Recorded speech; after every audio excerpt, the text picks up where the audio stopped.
ஆளுமைமிக்க அரசியல்வாதியாக pure politics பயிற்சி பட்டறை, நேரடி இணைய வழி வகுப்புகள். உங்கள் சீட்டிற்கு முந்துங்கள். 7338824242.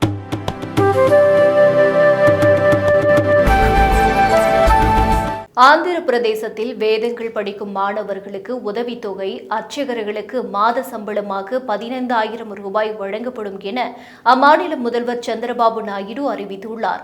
ஆந்திர பிரதேசத்தின் அமராவதியில் இந்து சமய அறநிலைத்துறை அதிகாரிகளுடன் முதல்வர் சந்திரபாபு நாயுடு ஆலோசனை நடத்தினார். இக்கூட்டத்தில் அவர் பேசுகையில், ஆந்திர பிரதேசத்தில் கோவிலுக்கு வரும் பக்தர்களிடம் பணத்தை பறிக்காமல் அவர்கள் மீண்டும் அந்த கோவிலுக்கு வரும் வகையில் ஆன்மீக நிகழ்ச்சிகள் நடத்தப்பட வேண்டும். கோவில்கள் மற்றும் அதன் சுற்றுப்புறங்களை மிகவும் தூய்மையாக பராமரிப்பது அவசியம். ஆந்திர பிரதேசத்தில் பல முக்கிய கோவில்கள் வனப்பகுதியில் இருப்பதால் சுற்றுலாத்துறை, இந்து சமய அறநிலைத்துறை, வனத்துறை அதிகாரிகளை கொண்ட குழு அமைக்கப்பட்டு கோவில் வளர்ச்சி பணிகள் மேற்கொள்ளப்படும். கோவில் பிரசாதம், அன்னதானம் ஆகியவை மிகவும் தரமாக இருப்பது அவசியம். முந்தைய ஜெகன் ஆட்சியில் இந்து கோவில்கள் மீது தாக்குதல்களை நடத்திய குற்றவாளிகள் மீது நடவடிக்கை எடுக்கப்பட வேண்டும்.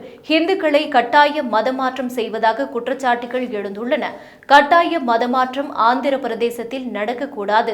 இந்து கோவில்களில் வேற்று மதத்தினருக்கு பணி வழங்கப்படாது. ஆந்திர பிரதேசத்தில் இருக்கும் 1110 கோவில்களுக்கு அறங்காவலர்கள் நியமிக்கப்பட உள்ளனர். இனி ஒவ்வொரு அறங்காவலர் குழுவிலும் 2 உறுப்பினர்கள் அதிகரிக்கப்படுவர். அதில் ஒருவர் பிராமணர், மற்றொருவர் கோவிலில் இசைப்பணி செய்யும் நயி பிராமணராக இருப்பார்கள். பிராமண கார்ப்பரேஷன், பிராமண கூட்டுறவு சங்கங்களை பலப்படுத்த வேண்டும். வேதம் படிக்கும் ஏழை மாணவர்களுக்கு மாதம் 3,000 ரூபாய் ஊக்கத்தொகை வழங்கப்படும். 50,000 ரூபாய் ஆண்டு வருமானம் உள்ள 5,470 கோவில்களுக்கு தூப நைவேத்திய செலவுக்காக மாதந்தோறும் வழங்கப்படும் தொகை 5,000 10,000 ரூபாயாக உயர்த்தப்படும். 50,000 ரூபாய்க்கு மேல் ஆண்டு வருவாய் உள்ள கோவில்களில் பணியாற்றும் அர்ச்சகர்களுக்கு மாத சம்பளமாக குறைந்தபட்சம் 15,000 ரூபாய் வழங்க வேண்டும்.